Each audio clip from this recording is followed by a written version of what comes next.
Live from the 607, it's the Ocho Duro Parlay Hour, where we're talking movies, TV, comics, and more. Join in the conversation on our social media with the hashtag ODPH, because here we go.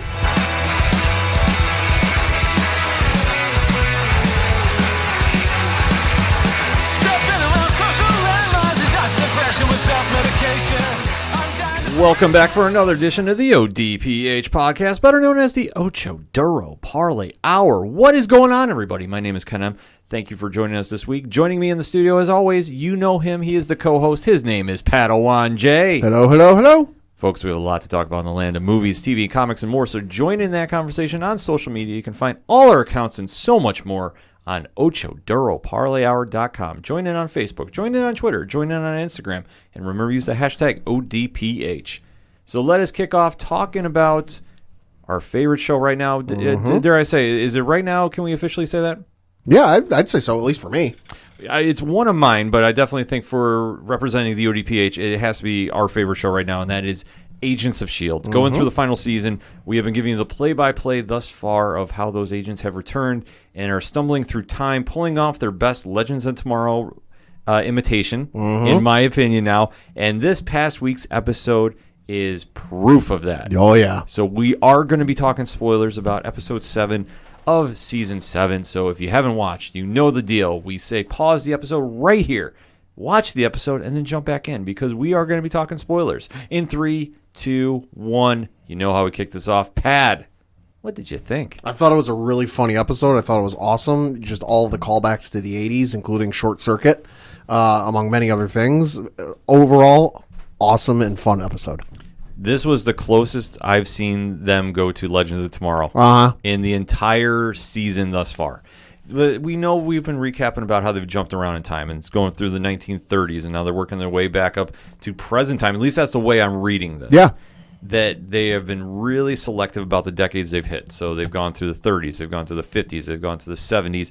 Now they went to the 80s. And this was a complete fun episode, mocking everything, playfully though, not insulting, but mocking everything that is the 1980s to the letter when it comes to movies, when it comes to pop culture. It had so much going on, and it was just a fun episode. Like that's the one thing you have to take away, that not every episode needs to be so serious, and this was proof that you could pull it off. It's still a great episode, and it picks up right where the team left off. So a little break in the action, but one that was well-deserved. Because, like I say, we jump right in to 1982, where Mac has been recovering mentally from a lot of stuff that's been going on. Oh, yeah. Reliving the death of his parents. Yeah, dealing with a lot. Yeah, dealing with a lot. So he has been more or less isolated from Deke, who's stuck in the past with him. The rest of the team still working their way back through time. And we really saw, I want to say, a lot of the comedic timing between Henry Simmons, who plays Mac, and Jeff Ward, who plays Deke. Now, Jeff Ward has been playing this kind of role since the character of Deke has joined the show. Yeah. We haven't really seen Mac play this much comedy up, per se. No. Because once they get rolling, that Mac is in his depression, and Deke has been eventually working on him to become social again and get over everything that's going on. Because obviously, like I said, dealing with the trauma of losing his parents to the Chronicoms, and now they're stuck in the past, and just there's been so much emotion going on that there's never been a break for it. No. That now that we finally are settled into, I want to say a break in time, but I mean, time travel is so weird to define anyway. Well, I mean, at least for them, it's a break, because as we remember from last week's episode, they got left behind in the 1980s, and we find out in this episode that it's like a year goes by. Yes. Or something like that. So at least for them, it's a break, that it's a chance to slow down, process everything, and also at the same time figure out how the hell you're going to get back to everybody. Yes, because right now the team is lost in space. No pun intended, but it's true. It's a weird time right now to try to figure out, okay, what's everybody else doing? But this one solely focuses on Deke and Mac, and Deke convinces Mac to join the real world again. And after he proverbial, kind of pull some teeth. Yeah, it was not exactly a, hey, let's do it, and then like, okay. No, this was definitely a drawn-out moment. Oh, yeah. But the payoff, though. Oh, my God. I was crying laughing about this. Because we get to see that Deke, during this time, apparently has set up a band. Yeah, because 80s, why not? Yes. And complete 80s amazingness, if I can use that term. The Deke Squad is playing songs that we know are not exactly written by Deke. Nope. And I'm assuming he's pulling off what he did. Say shout out to Back to the Future. Yeah, he's definitely going Back to the Future. He's doing what he did last season, too, where he was ahead of his own tech company because he was stealing S.H.I.E.L.D. tech and using his knowledge from the future to make it in the present time. Time travel, folks, it's weird, but it's fun when it's pulled off right, and this one definitely was. Yeah. Because once you start hearing him going, don't you forget about me. I was like, oh, Christ. I was dying. I started laughing, and I was like, well, of course he's doing this. Oh, yeah, you knew it's he was. Deke. You knew he was going to do something. And like I said, Jeff Ward hammed it up so much. Like, it was incredible. Like, I remember I was live tweeting with Dre, and we're just going back and forth, and you jumped in, too. We're like, what the hell are we watching? Like, this is incredible. Oh, yeah. And during this entire time, though, we figure, like, okay, Deke's up to something. And we do find out that his band apparently is S.H.I.E.L.D. of the 1980s, Asterix. Yeah. Which is kind of a weird thing. Yeah. But Deke has been secretly building S.H.I.E.L.D. back up because obviously from the fallout from the damage that happened in the 70s, we really don't know what the status of S.H.I.E.L.D. right now. No, we don't. And I can't help but wonder, he calls them S.H.I.E.L.D. agents, but I get the feeling, knowing Deke, that they weren't S.H.I.E.L.D. agents. They were just a couple of people who, he was singing it because a year goes by. A lot of time. I imagine he started out his musical career as just singing karaoke. And got a couple roadies to follow along with him from bar to bar. And those roadies are like, hey, why don't we play instruments with you? And then it turned into, oh, hey, I need some help on some other stuff. Yeah. Which makes perfect sense. Like, I don't fully believe that Deke stumbled across 80s S.H.I.E.L.D. agents just coincidentally, and it all worked. No, I fully believe, like, headcanon is that he just found people and they just went with it because 80s. The only thing I could think of is maybe, just maybe, Enoch is lurking somewhere, or he I want to say, like, being preemptive to saying, if you see this man in the future, you need to go find him and make sure that he is under watch. Like, I could see something like that because I know Enoch is back with the team and such. But I'm just saying, I'm not doubting that Enoch was smart enough to do something like that because, like you say, Deke has this uncanny ability to have people drawn to him and follow him. Like I said, when he did his whole homage to Google. Oh yeah. And he had people like literally falling in line with him. Like, I don't know if that's like some weird power that you can do persuasion. Maybe it's something. Hey, it's possible. We don't know. Yeah. I mean, God, could you just imagine if he was like he wanted to be in like the version of Star Fox? That'd be really crazy. Not the video game one, right, but the right. Marvel character. Yeah. Like that. If I uncovered something, I'm gonna be marking out about this on social media. But anyway, getting back to the story, though. So at this time, though, we're seeing that Deke is introducing Mac to his team.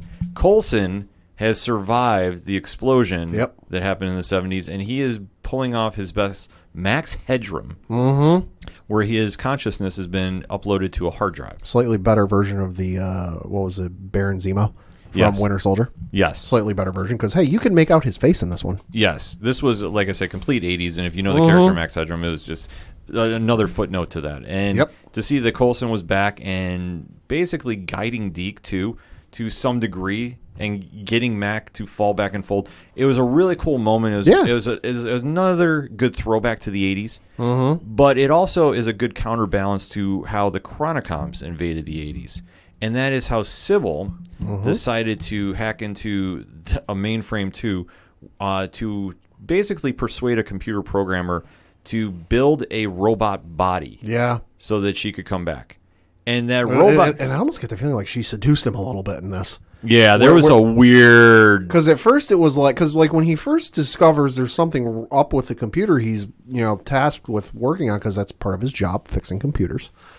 It's one of those things like at the start, it's like, what the heck is going on here? And it cuts to either commercial or after another scene and it comes back. And it's almost like he's falling over himself ready to do anything for her. Yeah, it's a weird story they were doing. But then again, if you think about the 80s, it falls in line. Like the movie Weird Science. You could say, I mean, I know we're comparing apples to oranges, but still it's produce. you can see like certain things like that, and he is being, I'm sure the character is just so isolated by himself that any kind of companionship he's just gravitating for. Yeah, could be. So this one, you see that he builds his best short circuit Johnny 5 like version, and Sybil winds up taking that over and kills him after she is built. It's perfectly setting up for an 80s horror movie, which I loved about this episode. And we see that she's now working on other Chronicoms to build her, I guess you could call it a small army, a small task force, something to take out S.H.I.E.L.D. And yet they run into Mac and Deke and the S.H.I.E.L.D. of the 80s, I guess. Yep. Like, I don't know how exactly we want to define it, but since Sybil is knowing exactly what's going on with the future, like she's already a step ahead of them, and to get Mac to fall back into the fold, and I was completely dying at the 80s montage. Oh my God. To get him back into shape where he's shaving the beard off and he gets into the suit, and they have the shotgun axe, which I marked out. Not going to lie. Anytime that thing comes on screen, I mark out. Is such a badass weapon. I remember actually tweeting to the Sci-Fi has a show called The Great Debate on Thursday nights at 11. Actually live tweeting with Sci-Fi, and they were saying about what's the best weapon in all of comic media. Yeah. And I'm like, lightsaber's cool, but you have to give an honorable mention to the shotgun axe. And they're like, very true. We can't argue that. And I'm like, you can't, because that thing is badass personified. So now we see that Sybil's task force, I don't want to call them an army because I don't think it's... I'll say like 4 machines don't make an army. Right. But she winds up making an invasion to where the S.H.I.E.L.D. headquarters is. And this goes completely horror movie style. It was kind of modeled and based off of the movie cult classic Chopping Mall, from what was released in 1986. And the only reason I know this was an article floated across my way in the past week since the episode aired. The director of Chopping Mall was not happy. Really? So this article from Screen Rant, Jim Wynorski, director of the cult classic Chopping Mall, definitely didn't appreciate the homage to his movie found in the most recent episode of Agents of S.H.I.E.L.D. The sci-fi horror film was released in 1986, and while it didn't perform well financially or critically, it has developed a cult following in the years since. Chopping Mall follows a group of friends who get trapped in a mall after hours when it goes on lockdown and triggers its state-of-the-art security system, which features high-tech robots and soon embark on a killing spree. In addition to directing, Wojnarowski wrote the script for Chopping Mall along with Steve Mitchell.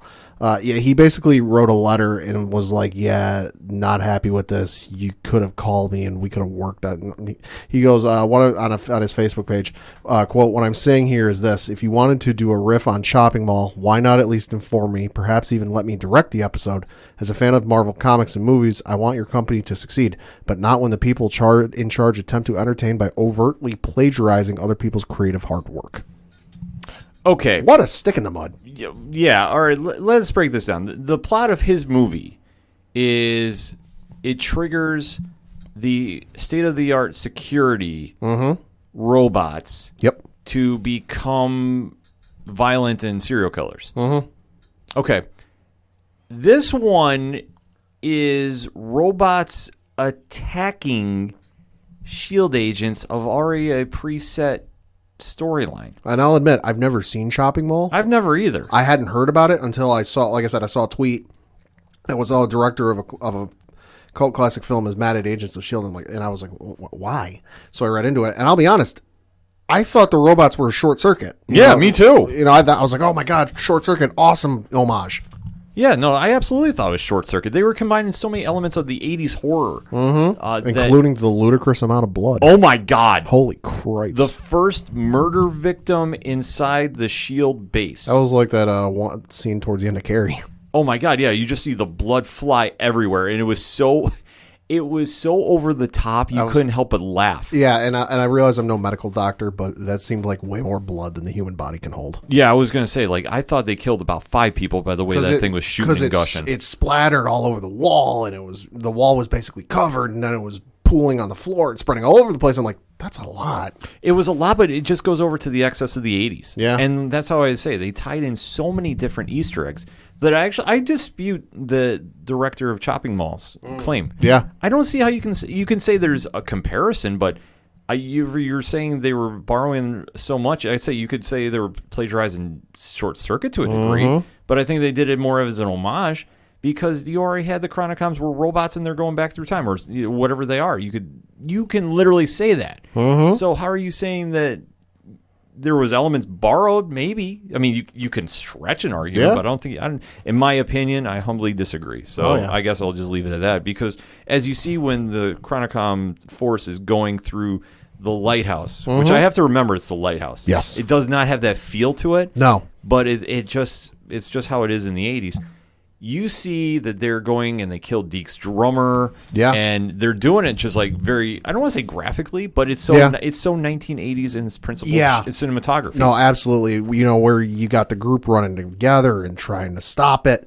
And then inevitably you come to a point in the story where somebody steps up and plays the hero and goes, no, you keep running.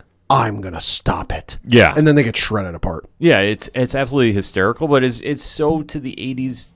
It's perfect. And that's one thing you have to love about this episode, that even when people were getting killed, like you had to be sitting there laughing because of how excessive it was. But you have to remember in how they're shooting these episodes in the different time periods, they're really trying to pay attention to how movies were at this time in television. And they're doing a very respectable job, in my opinion. And I got to give them a lot of credit. They keep going back to the lighthouse. It's the same set, but they're shooting it and lighting the set in such a way that it doesn't feel like the same set. Right. It feels very different because obviously time change. But they're doing such a good job of setting it up that, it has that different feel to it. But you have to just remember the episode you're watching and like where they are. And we see the over-the-top action sequences. And like you touched upon, don't worry, I'll step up and handle this. And you're just seeing the excess of the 80s making S.H.I.E.L.D. It was perfect.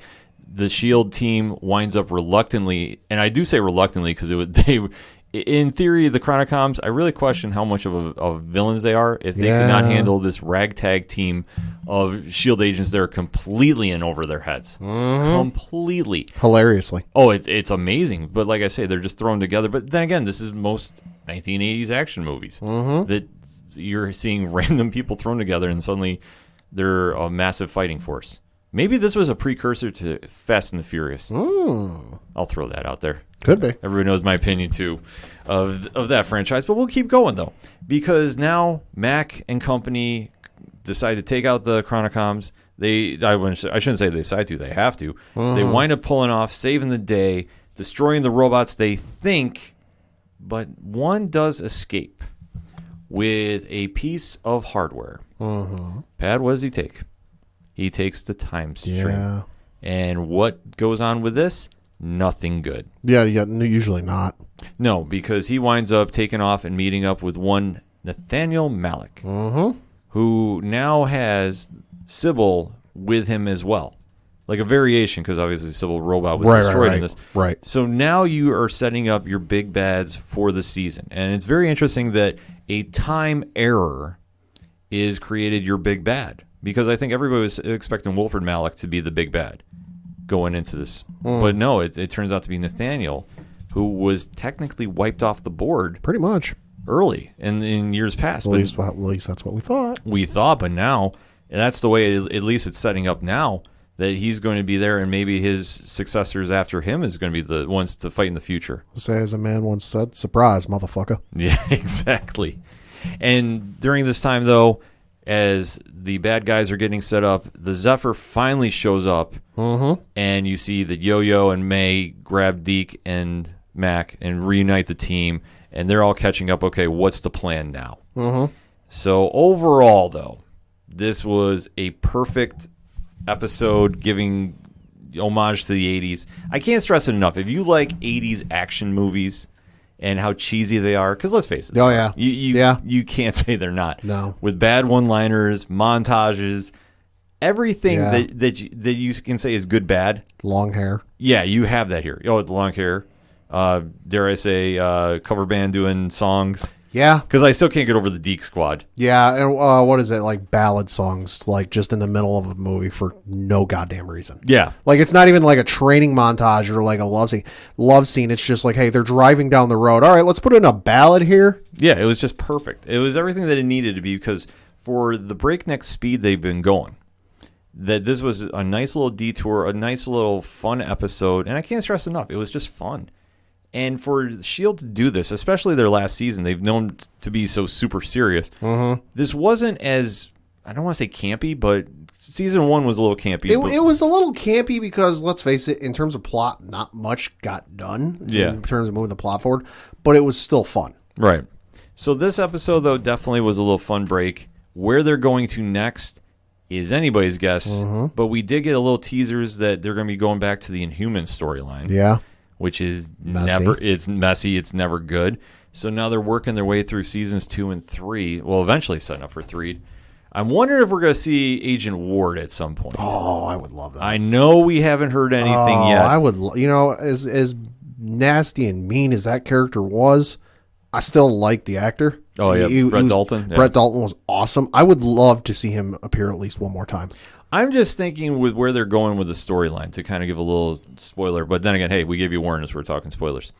The fact that they're going back to the origin of the Inhumans, at least on the Agents of S.H.I.E.L.D. timeline, you have to wonder if Ward's going to be lurking around. Because eventually what happens after this storyline and his character, you have to think that maybe he's due to come back in some way. I would imagine that they have to, with how he's tied in with his team. I know that the way that he was written off the show is perfect, but the last season, anything is possible.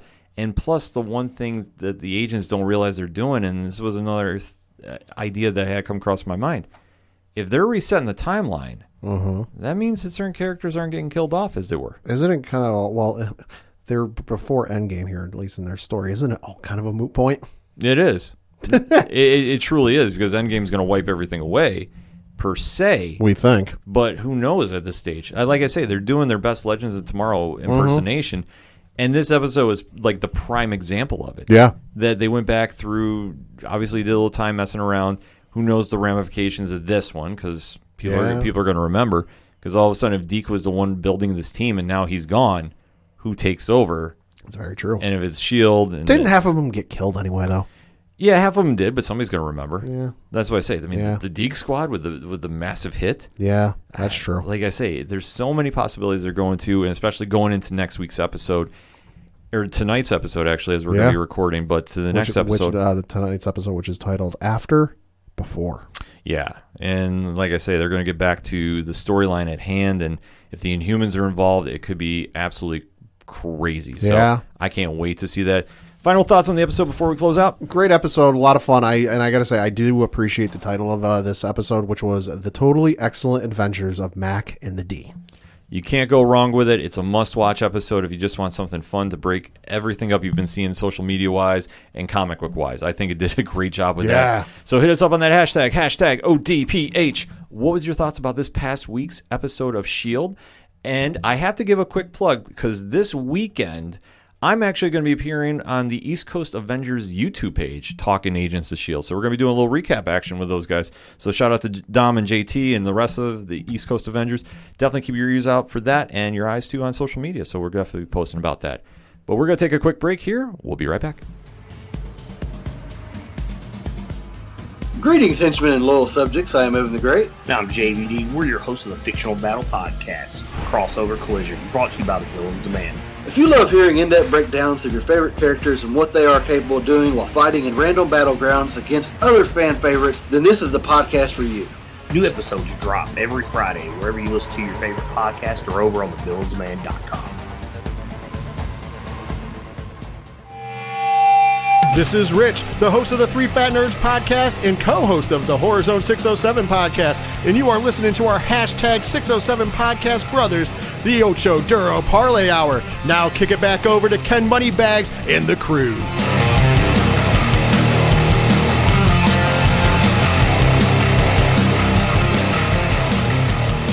Coming back for segment number 2 on this edition of the ODPH podcast, and if we are talking favorite shows, one of mine right now, I know Pat has not jumped on yet. Nope. But you need to start watching Stargirl, the breakout hit of the summer on the DC Universe and CW. We know that next season is going to be strictly CW. Not sure what the fate of the show is going to be with that, but if what they're putting out right now is any indication, Season 2 is going to be something to watch. And I cannot stress enough of how surprisingly great this show has been.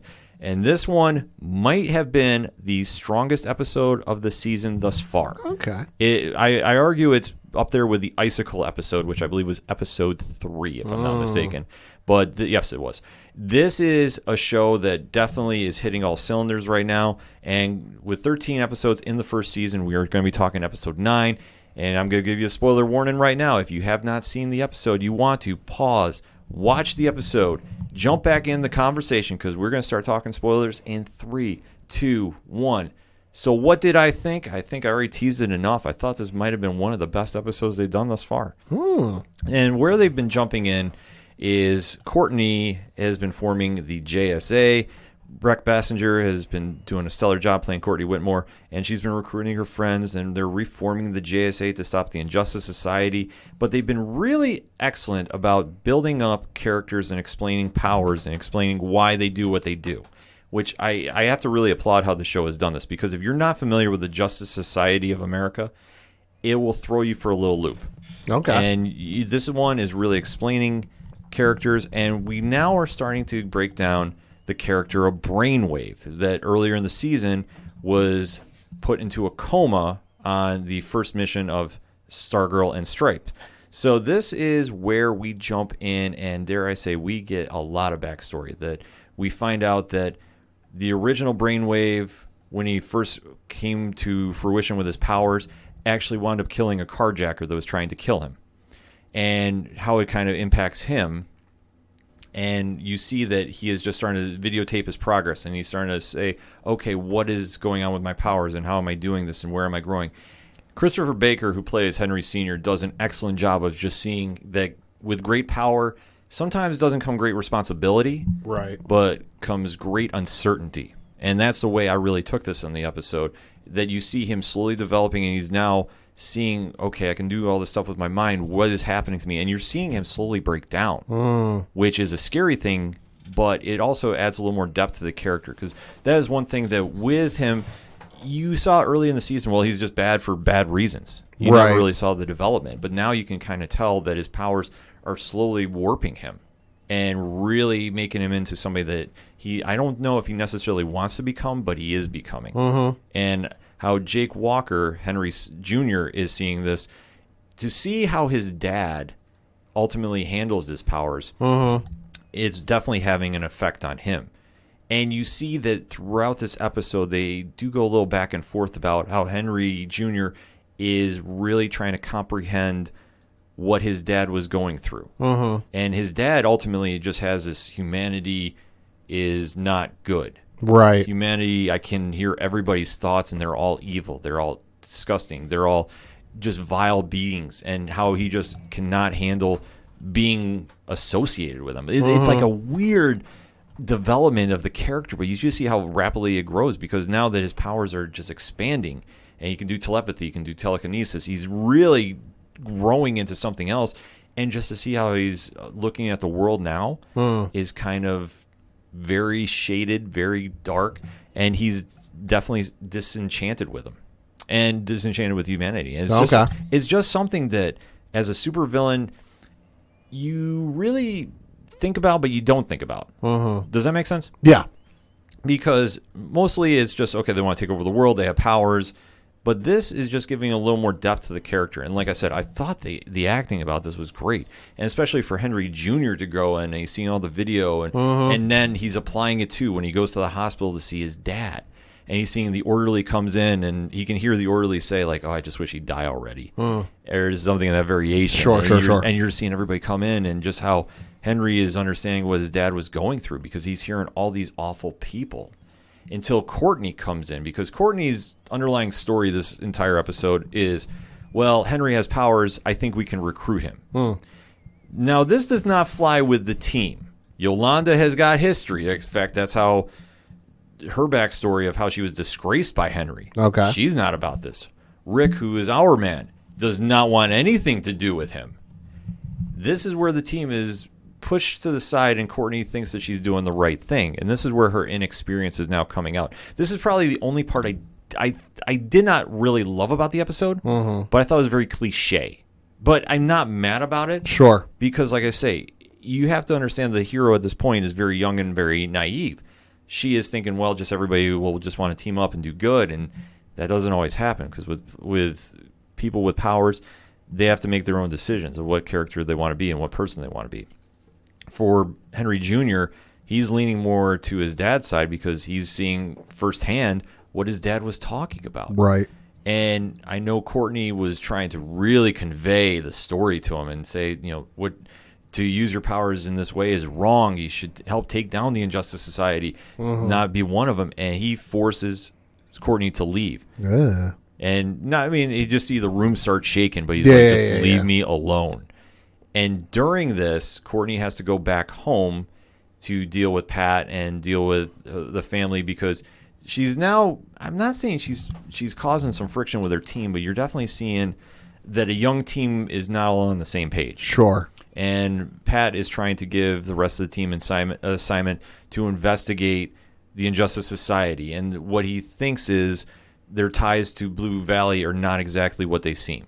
Right. And during this, they do come across that there is a bunch of underground tunnels. Okay. That the ISA has been using to work in silence, which I thought was a very cool nod. Yeah. It was something very, very interesting because we finally get a little more development about what their whole plan has been all along. Because we see Icicle meets up with Dragon King, which not really sure what is going on there because Dragon King comes down. The rest of the ISA is not exactly welcoming him. Sure. There's a little bit of tension, I guess, to put it mildly. But Dragon King says, we don't need the original Brainwave. I know his son has powers. We can use him for the plan. The plan is finally unveiled, Pad. Project New America. What do you think it is? Something nefarious, I would guess. That they obviously New America, they have a view that they don't like what they see. They're not happy with it, and we can do it better. We can make things better. They're going to be using Brainwave, whether it's senior or junior, to send a signal out to brainwash or mind control millions. And they're testing it out over, I want to say it was 6 states, 6 or 8, because they have a satellite they're working on covertly.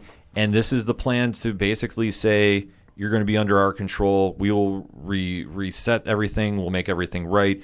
It's almost, I want to say, it's almost like, to a degree, when the heroes just have governing rule. Almost like how The Boys is, the show. Just the heroes run rampant and they have total control.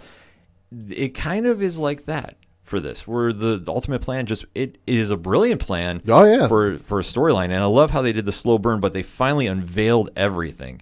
And it makes sense to what Icicle has been building up the entire time. It really is setting up for a big showdown later, because during this whole time, the JSA is really trying to figure out what is going on. They know that they're going in this very short-handed, and there was a very cool reference to another team in DC Comics history, because Pat starts breaking down when they start talking about the Dragon Lord, or the Dragon King, rather. I always want to say Dragon Lord. I don't know why. That you really start finding out that the original team that stopped the Injustice Society was the 7 Soldiers of Victory. And this is a very, very golden age team. I'll say can't say it rings a bell. No, it definitely doesn't unless you really know your DC Comics history, but they've had the original Vigilante on it. They actually had an original Green Arrow at one point, the Star Spangled Kid. This is something, if you really know your DC history, you know who they are. And I love the throwback to it, but they also mentioned about the Shining Knight, who we have already seen in the show, that he is the janitor, that we're assuming, if it's anything like the comic, he has amnesia, he doesn't remember. And he does have this weird delusion that he's holding his mop, and it turns into the cosmic rod that Stargirl uses. Right. So it's it's very interesting how they try portraying it, but it's also, something else that you don't know if it's a delusion or not. And like I say, it is very interesting to see the throwback to this team, because unless you really know your DC history, because the pictures they showed, you probably wouldn't.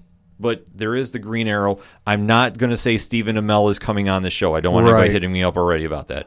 But you do see that there is something that does look like Green Arrow on the show, and obviously during this time too, when we're talking about the Golden Age, it's a lot of different characters throughout history of DC. So if you know your DC history, you definitely want to go check it out. But to see that throwback, I was like, okay, this is really interesting, and I'm excited to see where this is going to go, because Pat is essentially trying to reach out and get some of those guys back into the fold for the JSA and to help them, because he knows something bad is happening if the Dragon King is here and wants to, utilize something to take over. Like something's not right in Blue Valley, and the Dragon King's involved, and his history that they all thought he was dead, but if he's still alive, something is definitely not right. So I thought that was a really cool throwback. Like I said, there were so many good elements about this that I thought one area of this show that I'm still debating about how I feel about this, but they had a family dinner. Like I said, I was alluding to when Courtney went back after she walked away from Henry Jr., she gets home, and Barbara is making dinner for company. Okay. Who is that?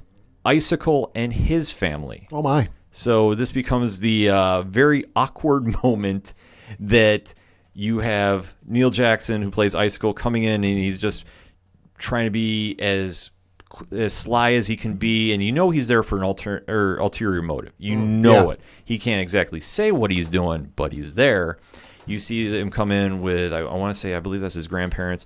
They come in, and they're all speaking a different language, so they can't be picked up with what they're saying. Mm-hmm. They come with Cameron, who is Icicle's son, and obviously they're setting up for like the Romeo Juliet thing with Courtney. At least that's the vibe I'm getting, because he's always asking her to dance and such.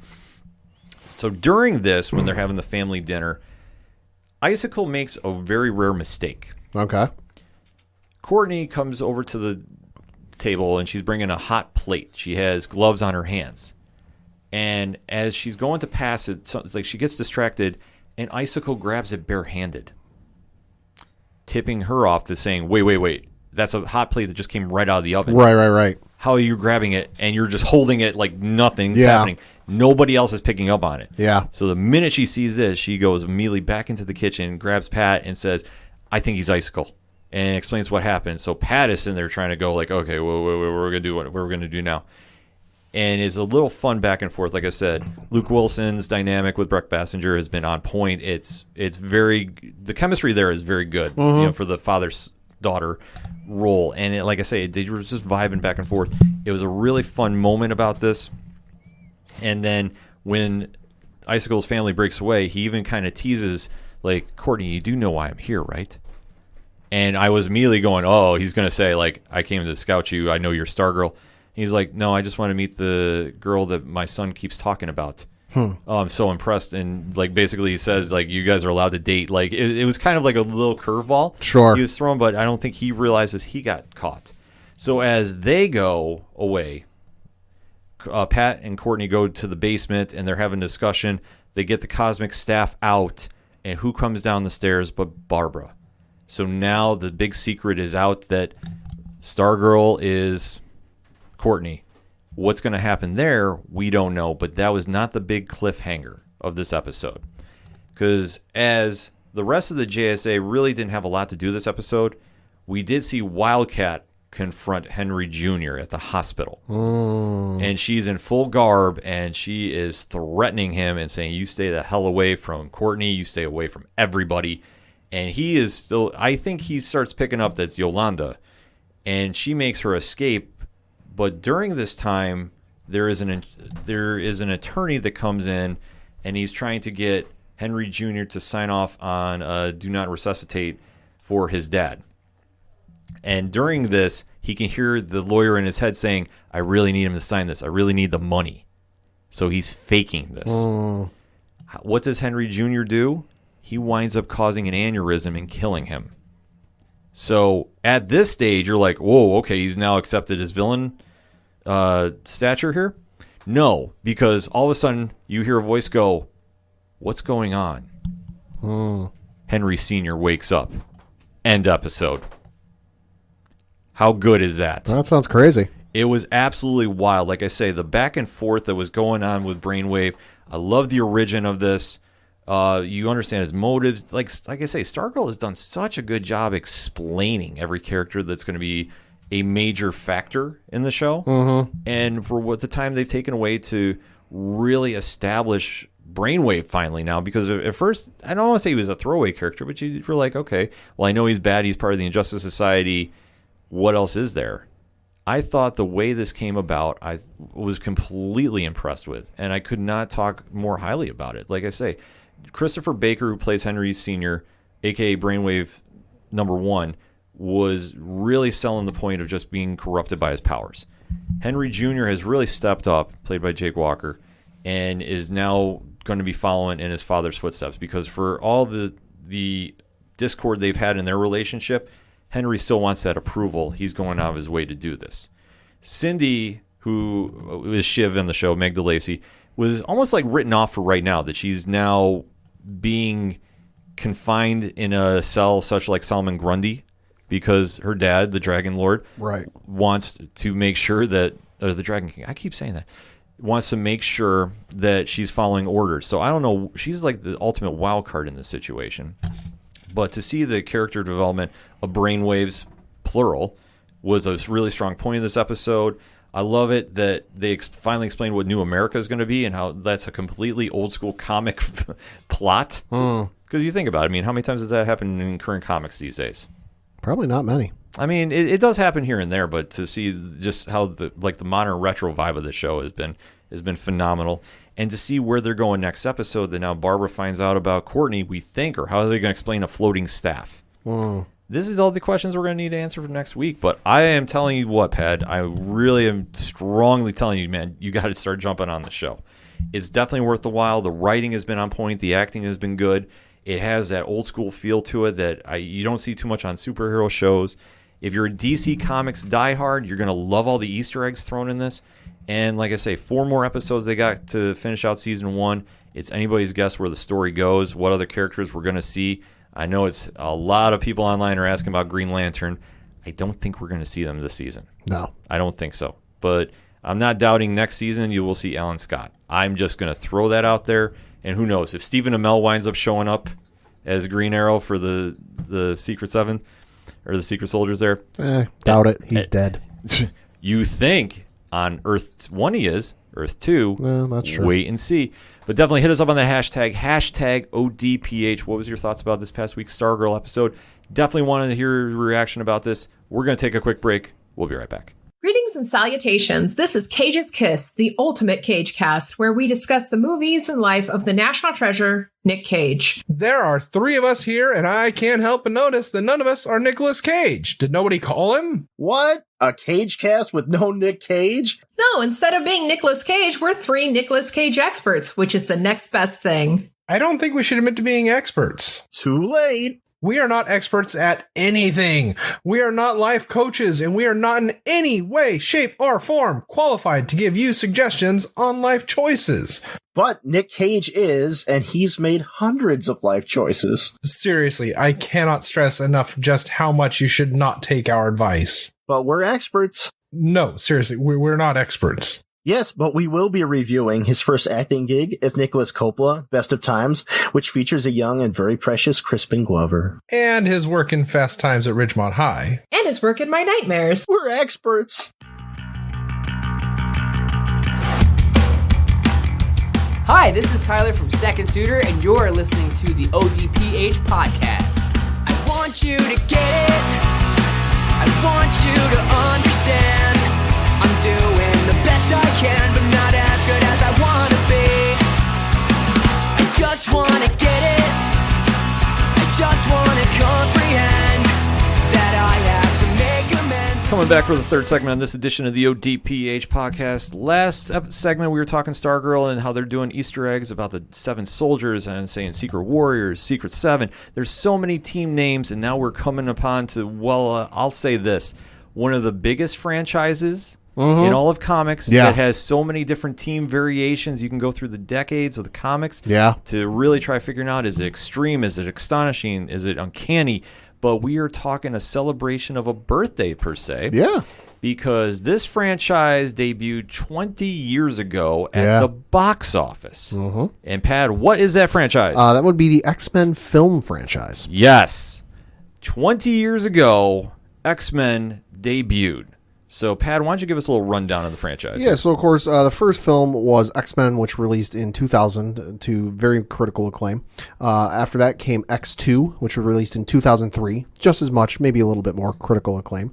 Then you had kind of, I guess you could call it the dark times. After that came X-Men The Last Stand, which came out in 2006. Yeah. Not so well received. And then you had, in 2009, was X-Men Origins Wolverine, which even less critical acclaim. Yeah, well, that was also due to the writer's strike, too. I think it had a lot to do with that. But after that, you had a bit of a, I guess you could say, a renaissance, a rebirth, because in 2011, you had X-Men First Class, which, of course, we all remember was kind of the prequel, reboot, retelling. At the time, we weren't quite sure what the hell was going on. We just knew, you weren't going to see Patrick Stewart. You weren't going to see Ian McKellen. You weren't going to see Hugh Jackman. Well, I mean, you still saw Hugh Jackman, but just not in the way you know him. In the film, and it was kind of like an all-new story told when they were first forming. After that was the better of probably what should have been the original first off of the Wolverine solo films, to 2013's The Wolverine, which, gotta say, great movie. After that was 2014, the kind of meshing in the story I don't think we ever thought we'd see on the big screen, X-Men Days of Future Past. Oh, the classic. And then after that, you had probably the biggest box office hit they've ever had, 2016's Deadpool. Yes. Yep. After that was X-Men aPODalypse, which also came out in 2016. Then you had Logan come out in 2017. Quite possibly, I would say, one of, if not the best comic book movie of all time. And then in 2018, you had Deadpool 2.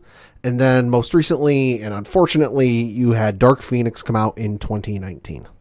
So looking back at the legacy that is the X-Men movie franchise, to think about this when this movie came out, remember, Spider-Man 1 with Tobey Maguire was probably still filming. Yeah. So this was the first time Marvel had really made a huge splash at the box office, would you say? I would say so, just because they had their Blade films, or they were about to come out? The Blade films were lurking about that time. Okay. We're going to check this as we're talking.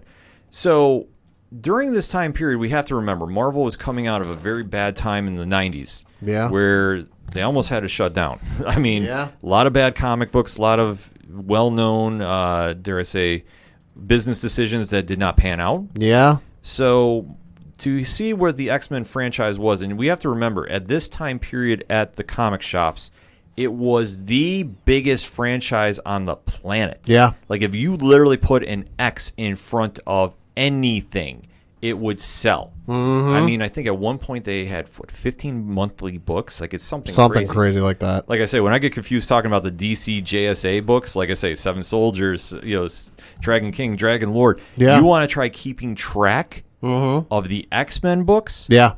And how crazy that got at one point. I mean, well, and especially just looking at it, dug it up. Blade 1 had come out in 1998. Blade 2 was 2 years away when X-Men originally released. But you just kind of look at where comic book movies were. Okay, Blade 1 came out. Critical success. Batman was in a bit of a lull. Batman and Robin released in 1997, and you wouldn't see another live-action Batman release, because obviously they had animated stuff come out. You wouldn't see another Batman live action release for another 5 years when X-Men originally came out. You look at Superman. Superman hadn't seen anything live action since 1987. Yeah. So it'd been a hot minute since, and Superman wouldn't return to the big screen in live action form until 2006. And then you just look at some of the other, there really wasn't, Spider-Man was on the horizon. It was still at least a year or two away. I forget when exactly it came out. 202. And that was kind of it. Marvel Studios wasn't a thing. Iron Man wasn't a thing. The MCU wasn't a thing. So it was kind of just, Blade and X-Men and Spider-Man once it came on the horizon. And plus, too, for a lot of mainstream fans, they didn't associate Blade in the MCU. No. So this was a totally different property. So for the X-Men, like I say, for being the #1 comic franchise and on the shelf, and like I say, you can go through the history of the X-Men in the 90s. I mean, we're talking when Chris Claremont and Jim Lee took it over and rebooted it. They did X-Men 1 and was one of the, it might still be like one of the best-selling comics of all time. Like, I'm not sure if it is the best right now, but doing the variant covers and just when Jim Lee's run was there, and then when the Image comics formed and all the artists left, like him and Rob Liefeld, it was just like a time that the X-Men really still kept going and were still producing books, and eventually they still were carrying that through, even with like a reboot. Like throughout the years, the X-Men have kind of gone in peaks and valleys. I want to say they went into peaks during this time period, so everybody was really excited about hearing about an X-Men movie. Holy shit. X-Men #1 in 1991 is still the #1 selling comic book issue of all time, and it's not even fucking close. They sold, according to a quick Google search I did to Statista.com, best-selling American single-issue comic books of all time in the United States as of July 2019. X-Men #1 in 1991 sold 8,186,500 issues. #2 is Star Wars #1, which came out in 2015 and sold just over 1 million copies. So, X-Men #1 is still #1. See, I always kind of forget about that, too, because I know when Star Wars got the reboot, it definitely was doing books. And plus, I always, for some reason, think The Walking Dead #1 is somewhere in that vicinity. According to this list I'm looking at, what is this? 1, 2, 3, 4, 5, 6, 7, 8, 9, 10. Walking Dead doesn't even crack the top 10. See, because for me, it just is like, what is the biggest one that crossed over into mainstream? So, just to run down the list in case anyone's curious. Actually, I am now. X-Men #1 is #1, and Star Wars #1 is #2. #3 is Fantastic Four issue number 60 from 2002, with 752,000 plus issues sold. After that, for #4 is Batman: The 10-Cent Adventure #1 from 2002, which sold just over 702,000 issues. After that is Free Comic Book Day edition Ultimate Spider-Man #1 from 2002. Then you've got Amazing Spider-Man #1 from 2014. Secret Wars #1 from 2015. Amazing Spider-Man number 583 from 2009. Detective Comics 1000 from 2019. And then Action Comics 1000 from 2018. Definitely a big list right there. But like I say, for the moment that X-Men came out, like I knew it was selling out. Like you couldn't go to a comic shop in town, no matter where you were, and there were people were grabbing that left and right. Because at the time too, they were doing 4 variant covers that you put together for one piece. Sure. And it's Jim Lee's artworks. I mean, how can't go wrong with that. It was amazing. And then they finally did a 5th edition that was a gatefold cover that was the whole piece all together for you. So to see that, obviously, where the impact was with the X-Men, and to see how many books they had coming out at one point, and literally, you could throw X in the title, and it would sell. Like, they had Extreme X-Men. I mean, I know that's later down the road. Sure. But still, at that time period when this movie was in the idea to get created, fans wanted to see it because these characters were so popular. Well, even you look at the animated cartoon series that was on Fox in the mid '90s, and just anyone who hears that theme song, knows what it is. Yeah. Oh, it's and I would argue, as much as I love Batman the Animated Series, and for me, Batman the Animated Series is like the pinnacle of comic book cartoons. You got to give X-Men the Animated Series its credit, because I'm rewatching it on Disney Plus because I didn't see a lot of the episodes.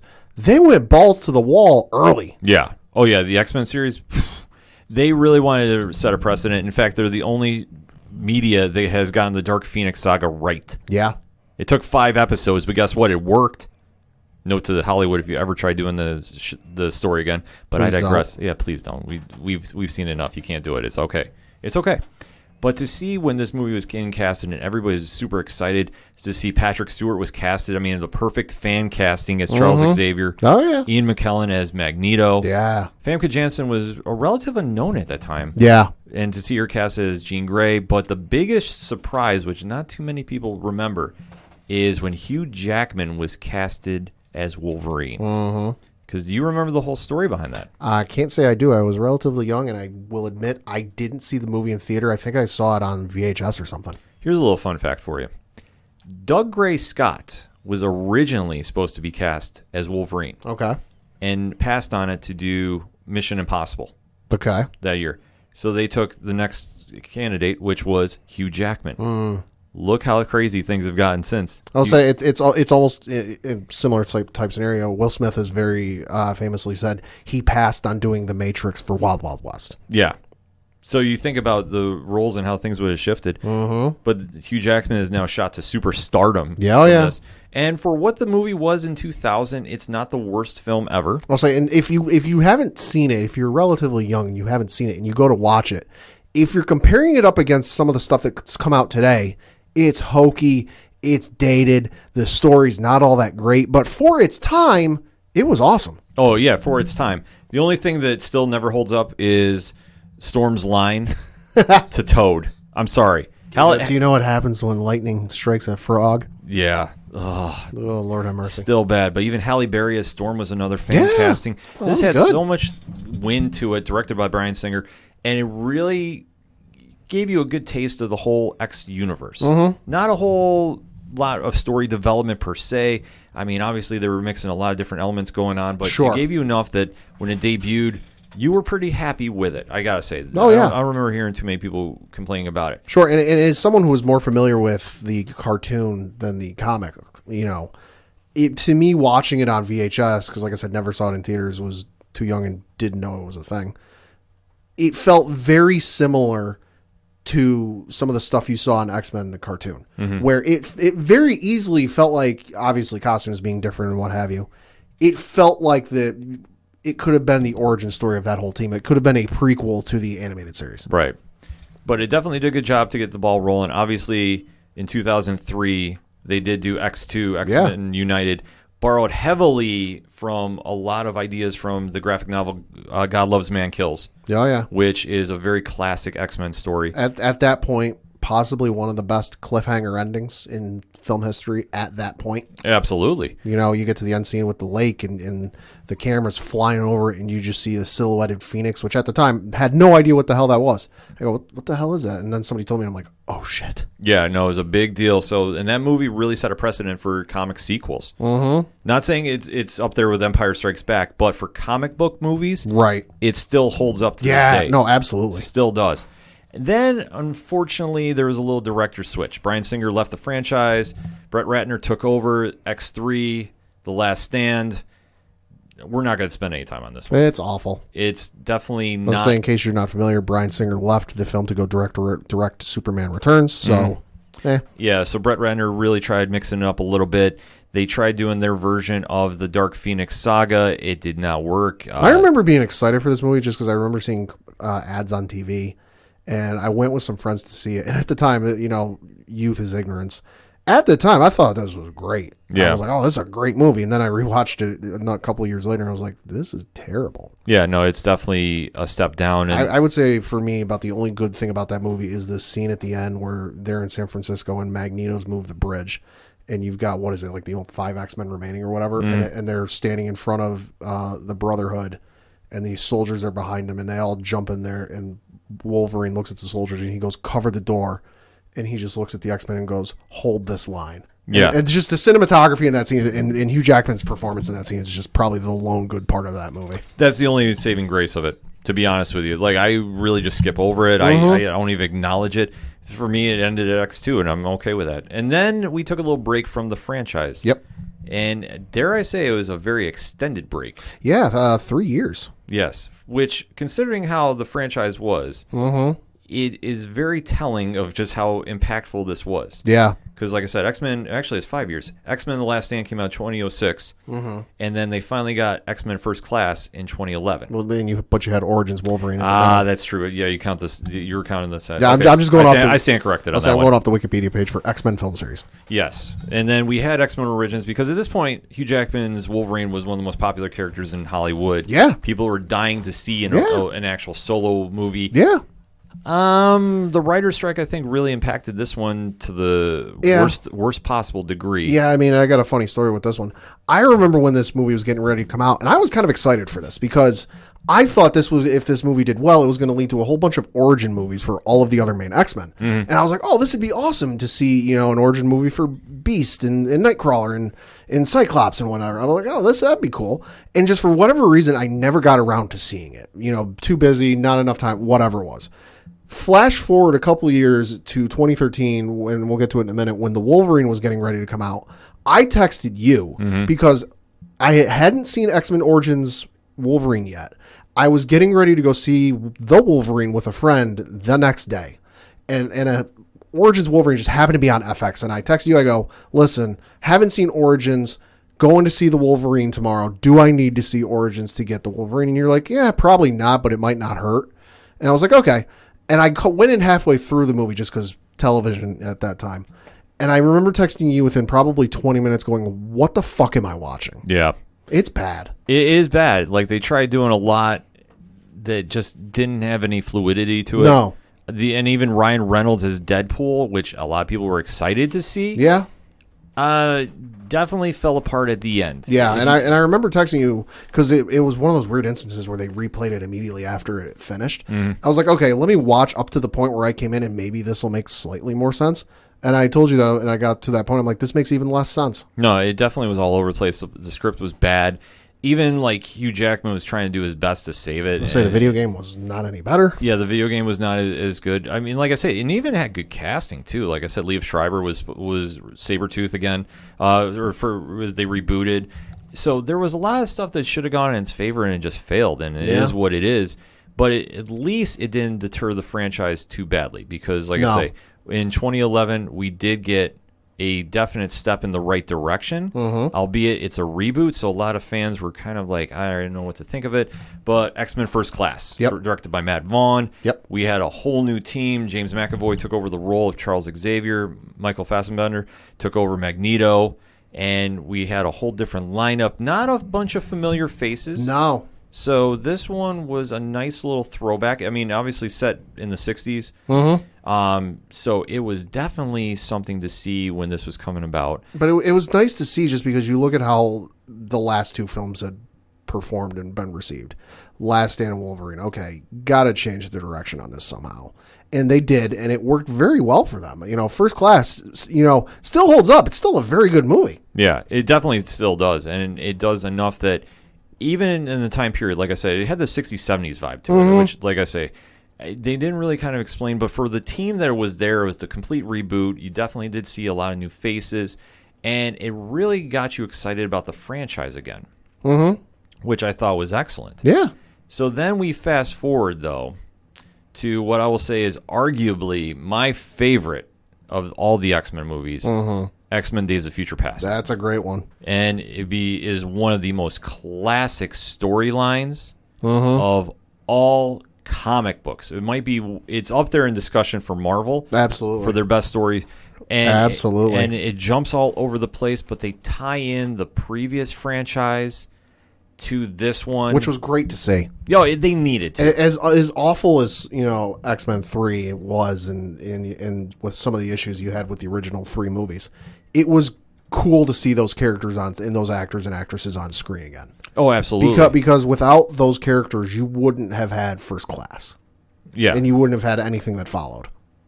Yeah, absolutely. Like, it's crazy to see that Hugh Jackman can span that time, and it's to see him come back too. Because, like I say, the reception he got for Wolverine Origins not good. Yeah, and fans wanted to see him come back and definitely retell the story of traveling back in time to prevent what causes a Sentinel run future for mutants, and to see how many mutants they factored into the movie. And still, we didn't even get the Rogue cut until years later. No. Which I love that version. In fact, I can't remember if it was Tyler from 30 and Nerdy that mentioned on social media. It's not on Disney Plus. No, it's not. Yeah, I'm very sad by that. But I have my hard copy, so that's what I watch. I'll say Hugh Jackman's bare backside is on Disney Plus. Yeah, a lot of people talking about that one, including Ryan Reynolds. Yes. Well, I will say, tying into Days of Future Past, so you had Wolverine come out the year before. updated list for the X-Men franchise, best cliffhanger ending of all time, where he's walking through the airport at the end of the film, coming back from Japan, and all of time just stops. Yeah. And in the theater, I'm watching this going, what the hell is happening? Why did everybody stop? And then you just see Charles Xavier, Patrick Stewart, who we all thought was dead. Don't ever think we got a full explanation of how he came back, but hey, don't care. Don't care. He comes rolling in with Magneto, and I remember being in the theater, and the theater just collectively losing their minds and screaming. Oh yeah, I remember doing that. I was like, oh, we're going here? Because to get Wolverine back, and like I said, he had the sequel movie, The Wolverine. Mm-hmm. And great movie. It holds up. Even the ending, it goes a little off the tracks. Yeah. I will say that. Yeah. But overall, I mean, it holds up. It ties into a lot of his original comic series, taking a little different elements here and there, and his history of being over in Japan. I loved it. Like, I thought it was great. Like I said, the ending could have been a lot better, but the cliffhanger made up for it. So I'm not as mad about it. Yeah, no. Years later, but then we get Days of Future Past, like I say. And anytime, you'll always hear me on this podcast talk about when Hollywood respects the story that they're borrowing from. Oh, yeah. It comes off so much better. Like, we talk about Captain America, the Winter Soldier. It's almost page for page with the comic. Oh, yeah. Days of Future Past borrows so much from the comic, even with a little bit twist here and there. Sure. It still resonates. It still translates why this story makes sense, and it's great. And to see where it goes, like, everybody was so amped up about this.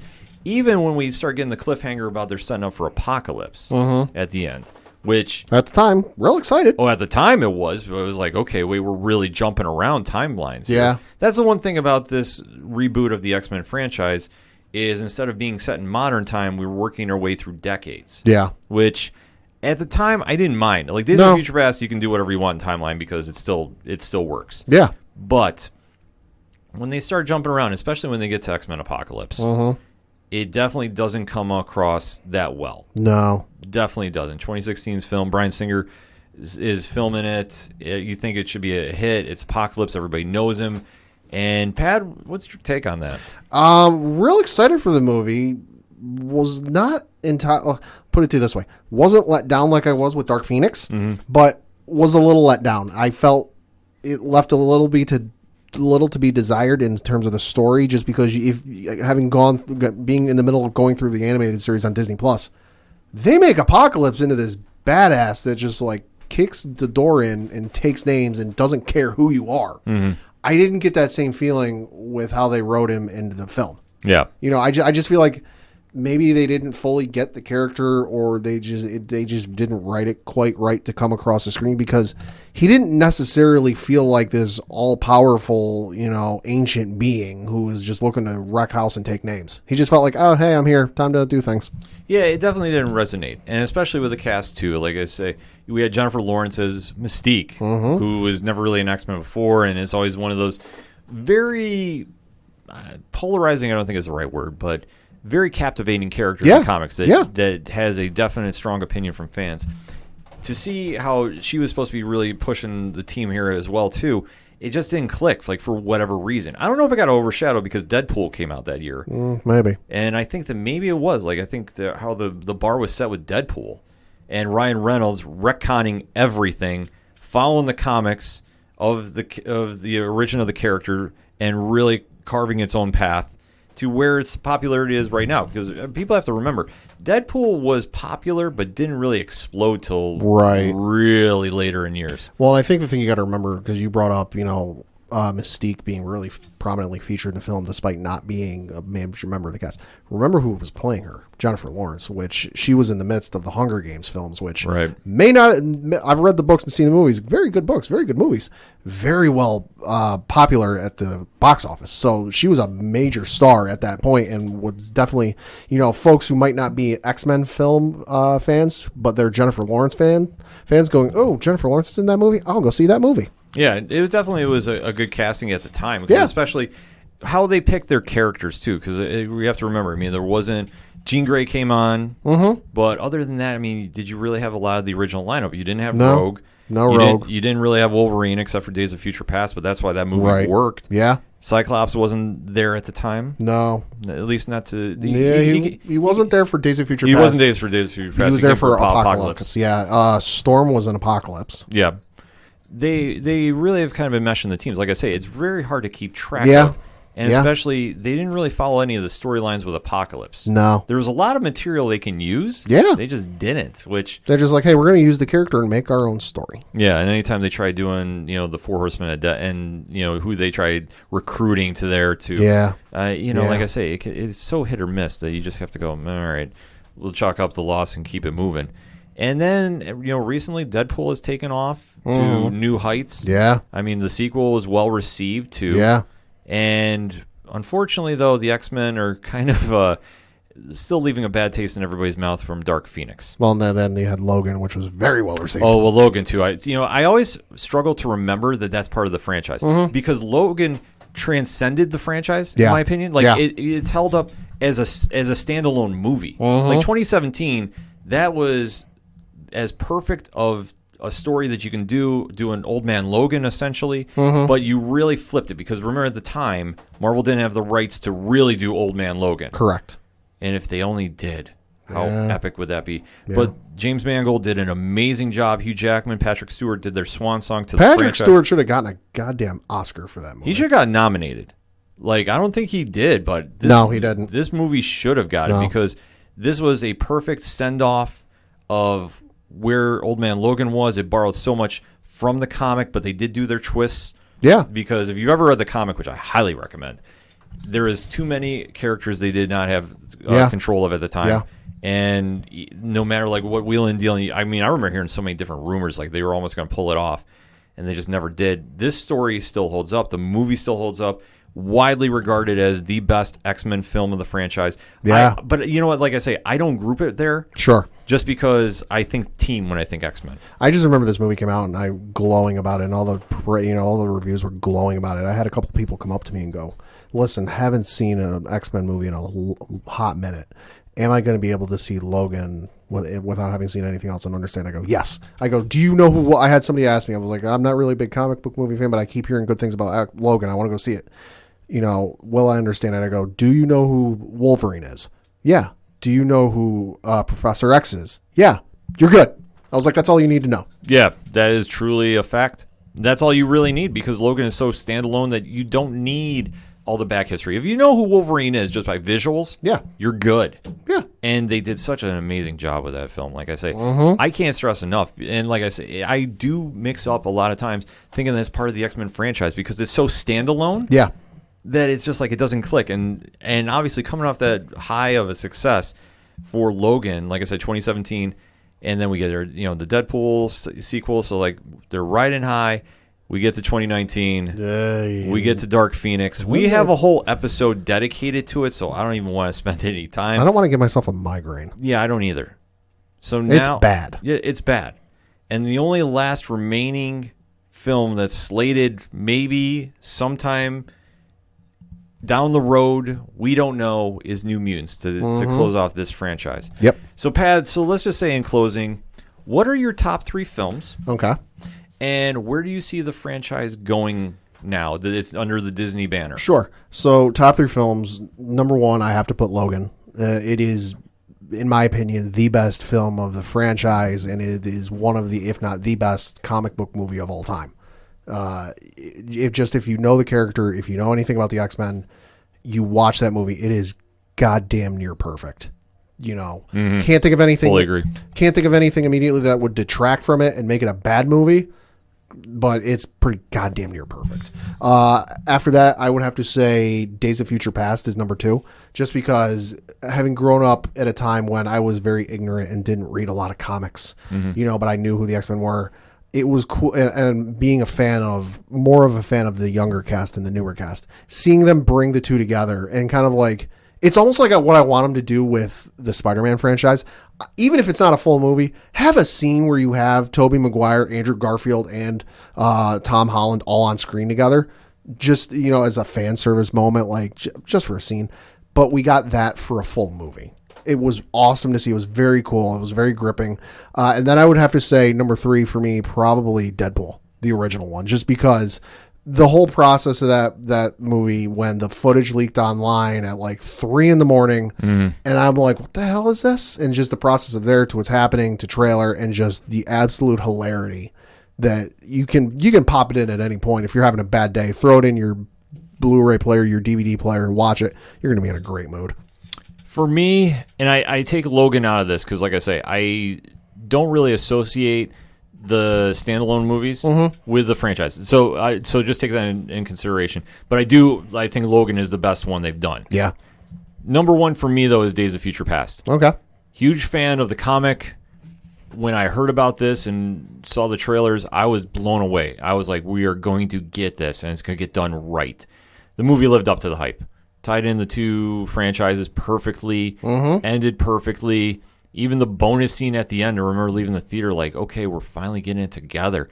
But the performances of Hugh Jackman and, like I say, the mix of the old school and the new school, just top to bottom, you couldn't do a better film. You could not. No. Number 2 is X2 X United.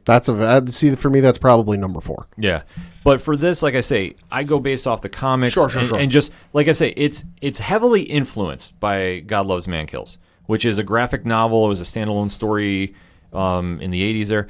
And it still holds up. And how this franchise went from the first movie, like, remember, we had Alan Cummings playing Nightcrawler. Oh, yeah. That people forget about. And how I totally forget about that, yeah. Yeah, everybody forgets about him and where they go. And just to see partially the origin of Wolverine, too, and just how they tie in everything with Stryker, it goes to show that if you can borrow heavily from a comic and translate it on screen, people will accept it. People will enjoy it. People will get it. Yeah. And they don't even have to be comic fans to get it. No. Like, that's the wild thing about it. So, for me, I was completely blown away by it at the time, and like I say, it still holds up. And my number 3 is X-Men First Class. Okay. That when they reset the franchise, I didn't know what to expect. And for being in the 1960s, I was like, okay, how is this going to work? And you translate your team and go. But I remember the castings too, like we touched upon. I mean, James McAvoy, Michael Fassbender, Jessica Lawrence too. I mean, the list goes on and on of who was involved. And like I say, it still holds up to rebooting the franchise in the direction they were going in. I have to say, I thought it was very excellent. I was very happy with it. Yeah. And where it ultimately wound up is setting a new excitement for the franchise that at the time we were really sure was going to come back from X3 The Last Stand. Yeah. And I mean, say what you will about the X-Men films, good, bad, or otherwise. If the first one and the first 2 hadn't done as well as they did, I don't think we would have seen, I think we still would have seen the MCU films. I don't think we would have seen them unite as they did. Yeah. Because sure, you had Spider-Man do well. Sure, Batman had done well, and Superman had done well, and Blade had done well. But it wasn't until 2000 when X-Men came out that you had all of these characters come together and unite on screen that I think you finally saw the instance of this can work.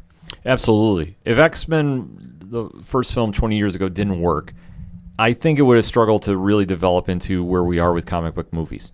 Spider-Man would have done well. Yeah, Spider-Man, yeah. Because I don't think that would have failed. No. Because either it was going to be James Cameron eventually was trying to get the rights at one point. I know that, that was tied up in production purgatory.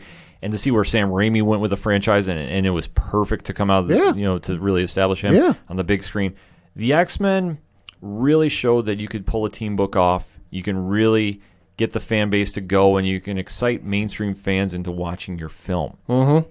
And it is a precedent for the MCU. We have to establish that. Oh, yeah. Because if that doesn't happen, I don't know if Marvel gets Iron Man off the ground. Probably not. It's debatable. I think they would have avoided Iron Man and would have done Captain America, just because he's more well-known.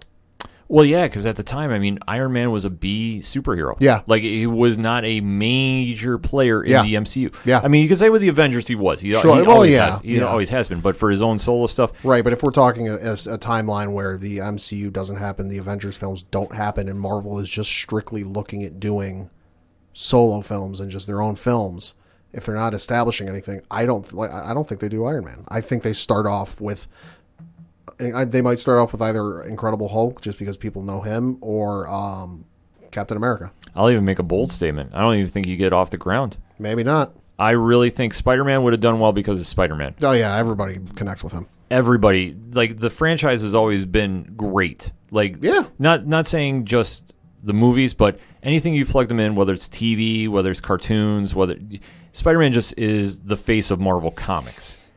It would have been fine, no matter what. Yeah. But for the X-Men, the biggest comic line at the time, if that failed... Yeah.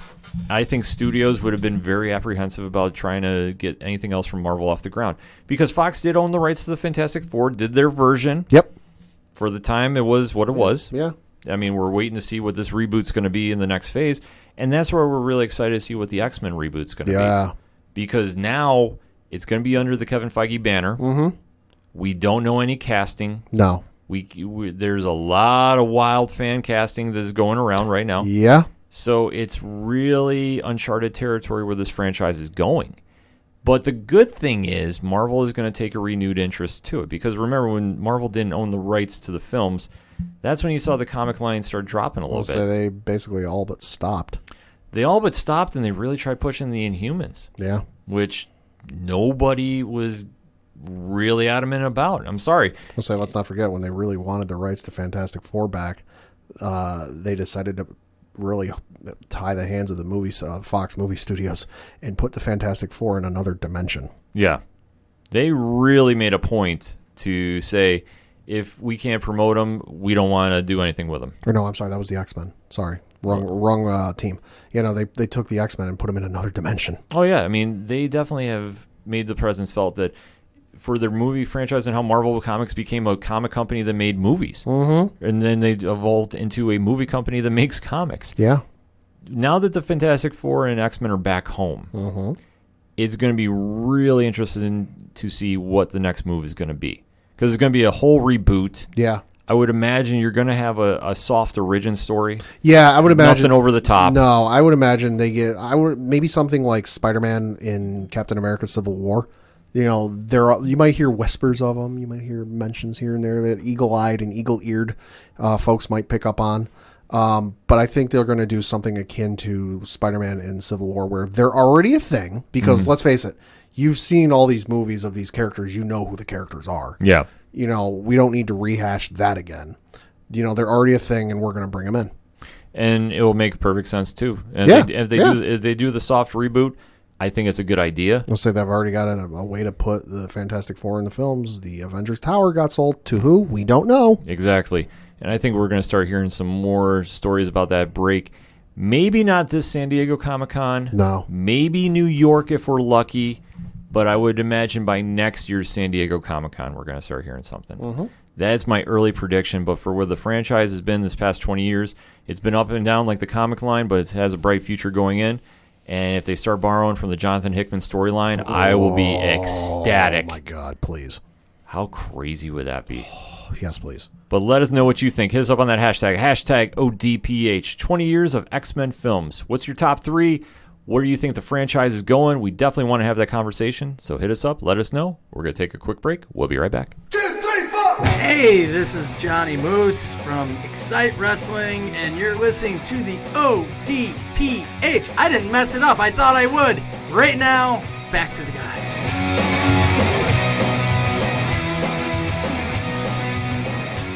Coming back for the final segment on this edition of the ODPH podcast. Pat, what you got for those one-shots? Got a couple things to talk about. Let's do it. First one is some Star Wars news that I am very excited for.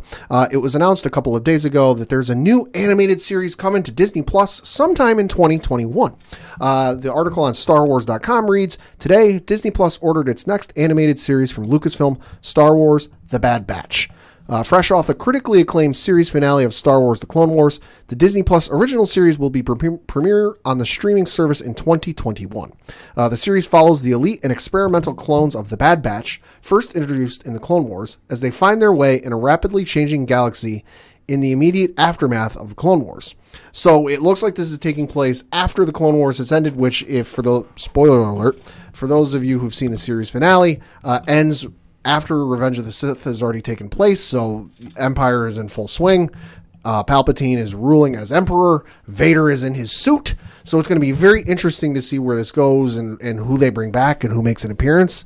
No word on casting and who's going to be in it. All I know is that the composer Kevin Kiner, who's done the music for Star Wars Rebels and Star Wars Clone Wars, is working on this, and he said it is some of the best work he's done for Star Wars yet. So wow, super excited for that. That's some praise right there. Yeah, no, it is being produced by Dave Filoni, of course. Oh, your guy.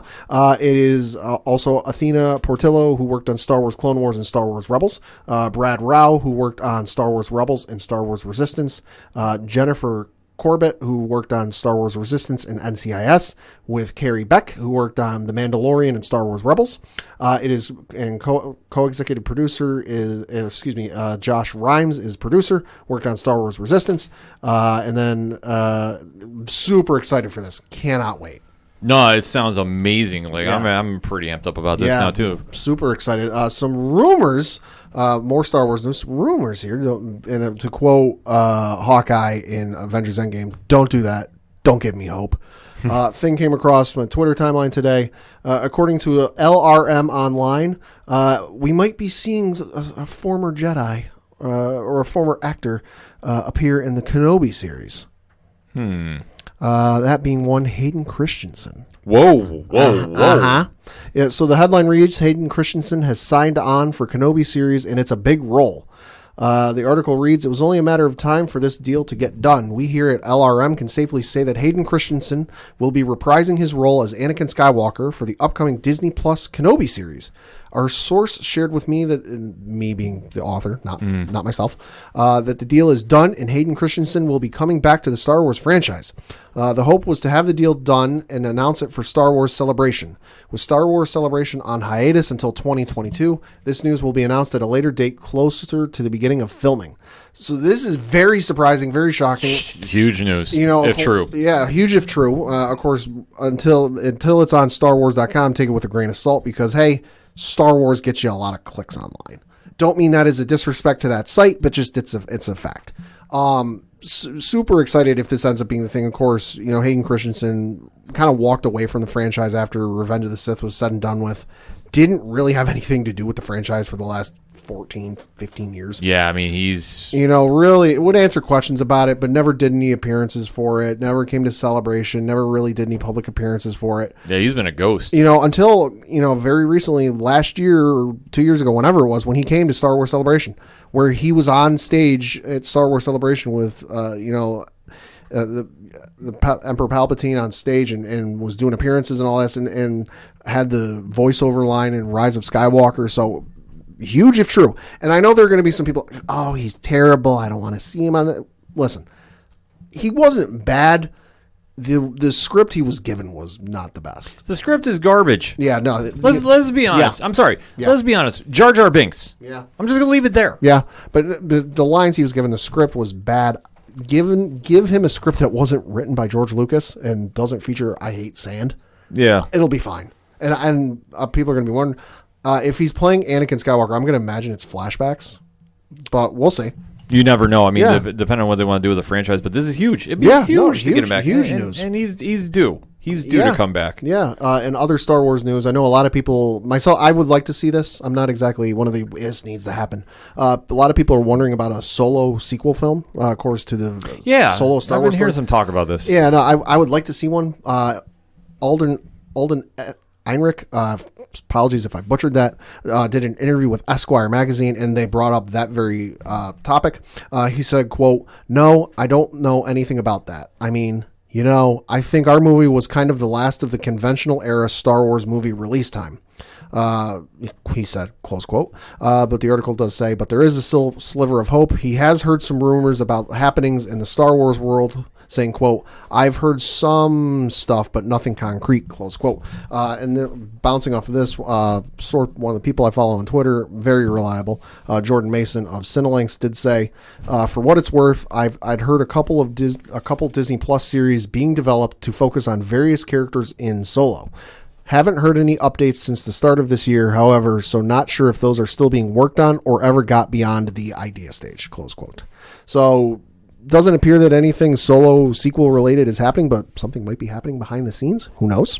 Yeah, I mean, there's a lot of uncertainty with that. Yeah. And do we need it? No. No, but would it be the worst thing ever? No. I mean, No, Solo was a very good movie. Solo was a fun movie. Yeah. Like, you shouldn't go in there and compare it, like, with Empire. No. Like, I think that's a very, very unfair argument. But for what it was fun. Yeah. No, if you're a fan of the old Star Wars books, you will love this. Yeah, absolutely. It's got the same feel to it. Yeah. Moving on, something coming out this Friday that I admit wasn't on my radar, but saw a post from IGN on Facebook that said, hey, if you can't wait for season 2 of The Witcher, this show might be able to fill your hole. Checked out the trailer, and I gotta admit, I'm hooked. I might give this a watch. Talk to me. Coming this Friday to Netflix is this new series called Cursed. The premise of this is it's a reimagining of the Arthurian legend told through the eyes of Nimue, a young heroine with a mysterious gift who is destined to become the powerful and tragic Lady of the Lake. After her mother's death, she finds an unexpected partner in Arthur, a young mercenary, in a quest to find Merlin and deliver an ancient sword. Over the course of her journey, Nimue will become a symbol of courage and rebellion against the terrifying Red Paladins and their complicit King Uther. So I hadn't heard of this, but apparently it's a graphic novel that came out in October of 2019, written by one Frank Miller. Oh, okay. Yeah, so checked out the trailer. Looks really good. Looks very interesting. Very, Witcher, Game of Thrones-esque, okay. Check it out on Netflix's site if you haven't seen it, or YouTube or wherever. Looks very interesting. I'll definitely be giving it a watch. Yeah, I'll definitely want to give this trailer a shot. I mean, Frank Miller stuff could be great, could not be. Yeah, no, this looks very good. Yeah, I'm definitely excited to check this out. Yeah, and some movie news that I'm gotta admit, happy to see it finally happening, but I'm still kind of gun shy on this. New Mutants? No.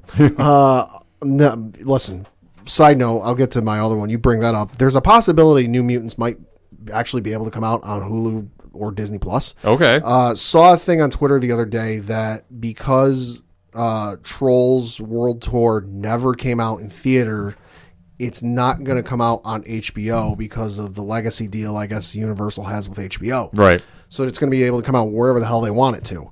So it appears that if a movie doesn't come out theatrically, it's not held to any legacy contract. So, oh, wow, that's a big loophole. That the studio might have with a site. So a la Fox with the X-Men movies. Mm-hmm. So if New Mutants never sees a theatrical, if I'm reading this right, and I admit I'm not a legal scholar, I'm not a lawyer, so I haven't read the contract on any of this.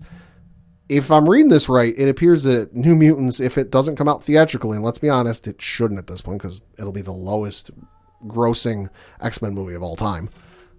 Just guessing. Yeah. If it doesn't come out theatrically, they might be able to dump it on Prime Video on Demand, Prime Video on Demand, aka, what you get off your TV, or dump it onto Hulu, Disney Plus.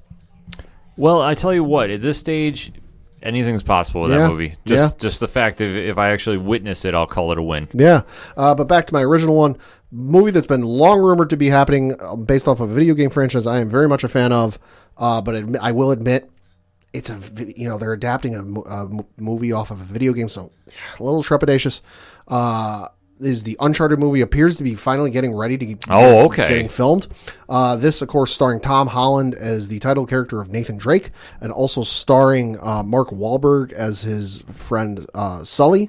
It does appear that it's getting ready to start filming. Originally, everyone thought it had started filming because Tom Holland took to his social media and to mark day one. Playing Nathan Drake as the Uncharted movie looked to enter production. However, Sony representative has confirmed to IGN that the production on Uncharted movie has not started yet, but preparations are underway and they're hoping to start soon. So this movie has been in development hell for God knows how long. 7 directors, umpteen dozen actors in co-stars, but does appear to finally be getting off the ground.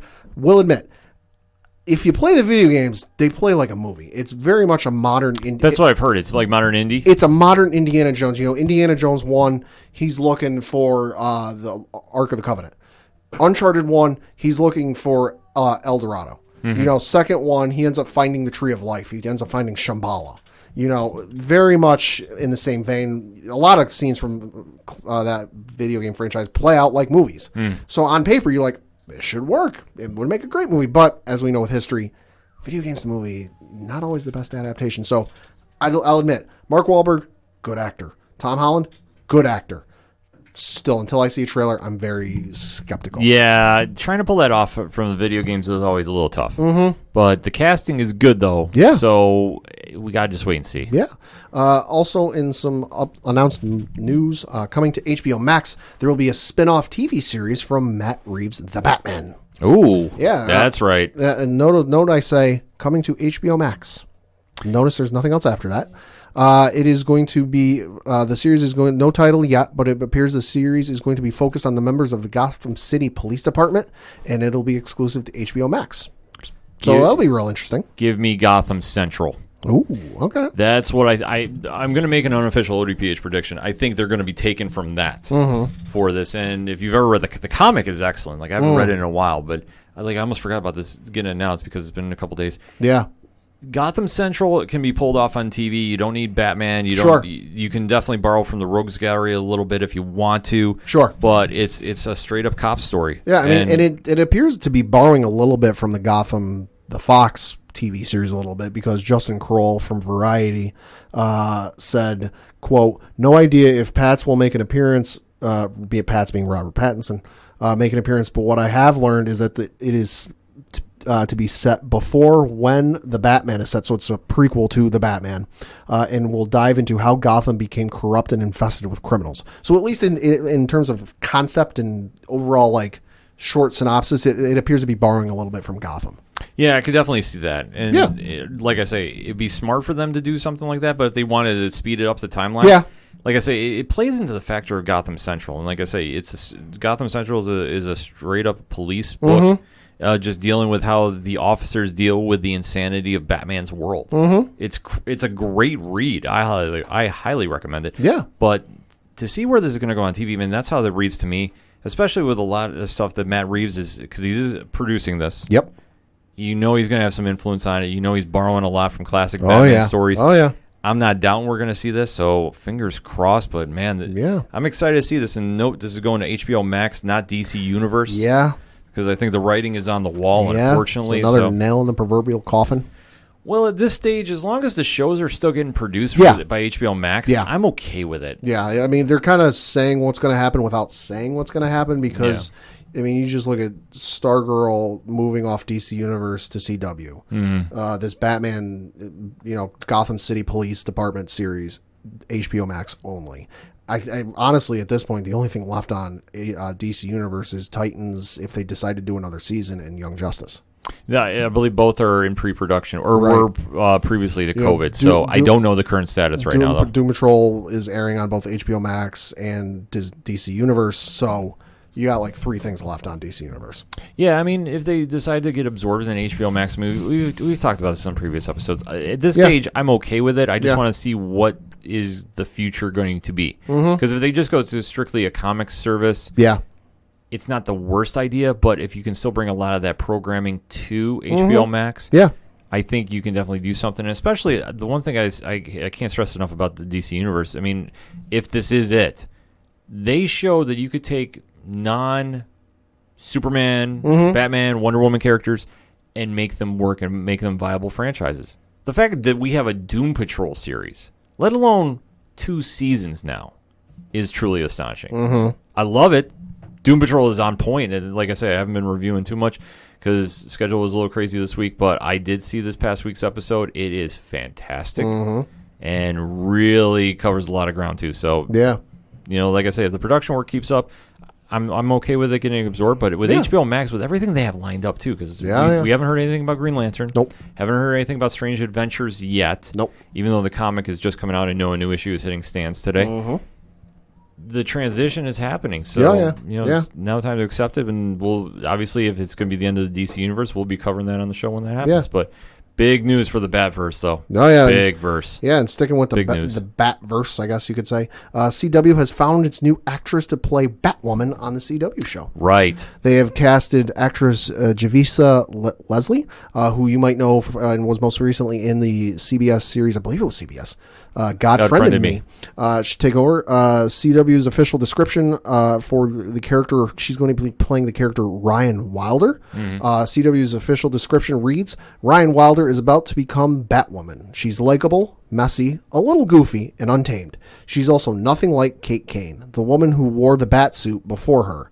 With no one in her life to keep her on track, Ryan spent years as a drug runner dodging the GCPD and masking her pain with bad habits. Today, Ryan lives in her van with her plant, a girl who would steal milk for an alley cat and could also kill you with her bare hands.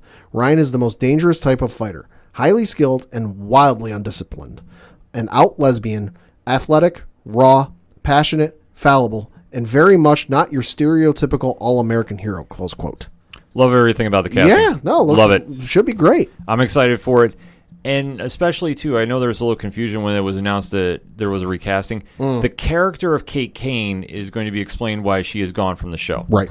So it's not to say that Kate Kane won't come back as a character later. Yeah. There's going to be a brand new Batwoman. Yep. I'm excited for it. Yeah. I can't wait to see this happen. It's going to be different because this has never happened in an Arrowverse show where you've had to recast midway through. So it's a different curveball, and it's not something we're used to. This isn't the case of, oh, hey, you got some new person playing a character for a couple episodes, and they're gone because the regular person. No, like, this person is here to stay. Yeah, so definitely excited to see where Batwoman goes next season. Yeah. I am fully on board with the cast, and I love it. Yeah. So for my one-shots, going to keep it DC.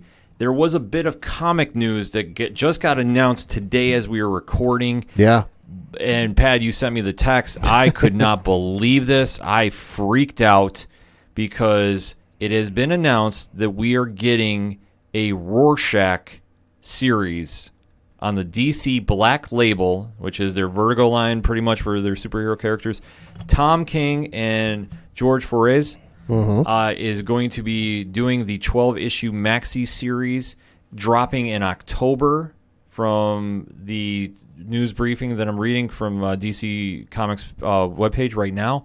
And it's going to be set 35 years after the original Watchmen. And what this means when Rorschach reappears in this timeline is going to be very interesting. Now, if you've read the comic, which I cannot recommend enough, and you've seen the movie, which I will say, I love the movie. Yeah. The movie is panel for panel with the book for the most part. And even the most recent TV show on HBO. I don't know what interpretation of Rorschach we're going to get. I don't think it's going to be the actual one from the Alan Moore, Dave Gibbons story. Right. Yeah. It's possible, but I don't know where they're going to go with this. I think it's going to be something to be excited about, though, because Tom King, everything he does is awesome. Is amazing. Like I say, I can't recommend his Mr. Miracle enough. His vision, I mean, his run on Batman, enough said. Like I say, everything about this, and especially where he's going to go with the character, and to be given the character to even work with. I mean, DC does not exactly let everybody play with the Watchmen universe. No, I'd say there's a reason that in comics, by and large, it went untouched for so many years. Right, because it's a class. It might be the greatest comic book story ever. It might be. In some people's eyes, it is. This is a very good debate. But it ranks on Time Magazine's 100 top 10 list. Yeah, 100 best books of the 20th century. Yeah, not top 10. It's top 100 of the century. But there's a lot of 10s in there. So, but that being said, I'm super excited about this. Yeah. News blew me away. I saw the promo for the cover. That looks amazing. And where they're going to go with this, I mean, the character Rorschach is very, very compelling. Yeah. This is going to be a fun read. I cannot wait to pick it up at the comic book shop, so definitely want some more information about that, head over to dccomics.com, jump on social media. I'm sure there's going to be a lot of debates about this, so definitely stay tuned for that. But man, this was some news that just completely rocked me, because, I mean, right now with DC, they're definitely coming out with some strong material at the comic shops this week. Dark Knight's Death Metal, number 2 is out. You know my love affair with Scott Snyder and Greg Capullo's run. So I'm super excited about seeing what they got coming there. Nightwing's out, 72. So they're tying a little more with the Joker War because that's happening. Strange Adventures, talking about Tom King. Yeah. Number 3 is out at the store. So like I say, they have a lot of books coming out. And on the Marvel side, too, they have got some good stuff coming out as well. They have the new Amazing Spider-Man 44 is coming out, and Empire #1. Ooh. So, like I say, they have a lot of good books that are hitting the store. If you want some more comic information, though, I can't stress enough. Go head over to Cheers to Comics. Shout out to Brian. He does the Wednesday pull every week. And I got to remember one book is out, too, this week. Savage Dragon 250. Wow. Yeah, for being one of the original Image comics. Eric Larson's crazy story about a dragon that becomes a police officer, and we're like the journey that it has been. The fact that we're at 250 for an Image comic, like I say, I think Spawn's the only one that's beating them right now. Probably. But everything else, I mean, just to see where Image has been since, I mean, they came out, mind-blowing. So for more information at your comic book shops, head on over to your local comic shops. Go check out what they're doing. And obviously, if you want some good podcasts, I can always recommend them. And along with the ODPH, we try giving you a lot of the comic news to talk about, but I can't recommend Cheers to Comics enough because, like I said, Brian really goes through the playlist. He'll give you everything you need to know about. It's good times at all, so definitely support your local comic shops. That being said, the music you heard on this edition of the ODPH podcast is that of Shout at the Robots. They have a lot of stuff going on. Where do you find out about Shout at the Robots, you ask? Well, ochodoroparlayhour.com, and check out the music section where you can also find out about Fair City Fire, Floodlands, Honker, Walking Distance, Second Suitor, Tom Jolo, Yard Party. The list goes on and on and on. Great bands that you should be supporting, so definitely go over, check it out. And also on the ODPH website, you can check out the ODPH directory. We have links to Tom from Off the Cuff Gaming, who also has got some articles about the Power Rangers on that#show.com. He does do some writing for them. He's got a lot of news about the Power Rangers, so if you want to go over there, check it out. We'll give them a plug too. So it's that#show.com, one word, and go check over what Tom has been doing in between his time on Final Fantasy VII Remake. Also on the ODPH directory, you can check out everything going on with Excite Wrestling. You can check out organizational links to supporting Black Lives Matters. You can go check out voter registration because the voting is coming up in November, folks. So definitely make sure you're registered to vote. And you can also check out our amazing pod groups that we are in and the Podchaser lists representing them. So shout out to Pod Nation. Shout out to Legion Independent Podcast. Shout out to the aPODalypse community, which is doing a pod raid this week of Cheers to Comics. Like I said, I recommend them, so you should go do it. Drop some reviews, drop some subs, do everything to support that show because it's an amazing show. And you can also check out everything going on with #607 Podcasts and Alternate Reality Radio. There's so many pod groups we were in. I'm sure I'm probably forgetting one, so if I did, I apologize. But hey, that's why you go over to the list and you go check it out. And on that list, you said you go check out everything going on with 8122productions.com, everything going on with Rich, Ron, and #BigNightCool. Still on Twitter, Pad. Oh, boy. Still not stopping.